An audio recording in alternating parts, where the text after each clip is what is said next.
Hi, I'm Brad Garlinghouse. As many of you know, I don't often make videos like this, but then again, not every week has been like this one. A few days ago, after 2 years, 7 court orders, and over $100 million in legal bills, the Hinman speech documents, including internal SEC emails and comments leading up to this now infamous 2018 speech, they've finally been unsealed.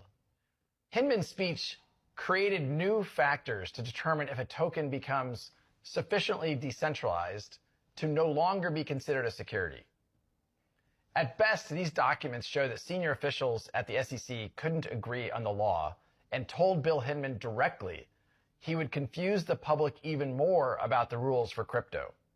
At worst, they show that Hinman deliberately ignored the law, and he tried to create new laws, something only Congress can do.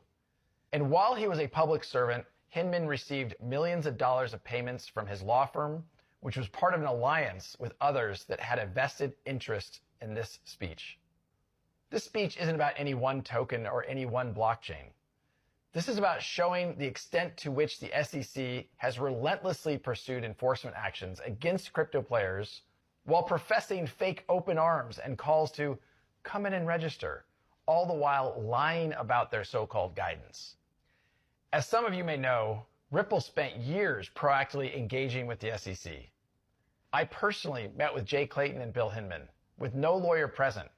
Why would I need a lawyer if we were all coming together in good faith? We answered every question they had, and not once did they suggest to me that XRP was a security. We were fully transparent, not knowing they would then use this information against us. The SEC hit us with a surprise Wells notice saying they were considering suing us for breaking securities laws and still refused to provide specifics.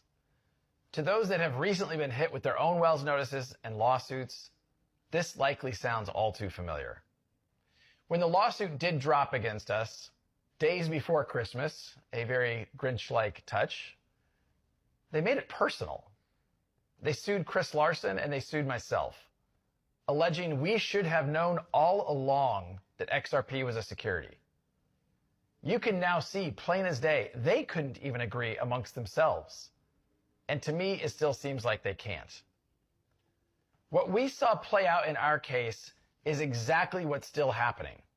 The SEC is looking to kill crypto innovation in the United States, and its current chair, an unelected bureaucrat, I might add, is weaponizing the lack of regulatory clarity to exert jurisdiction over the entire crypto space. This is the definition of putting politics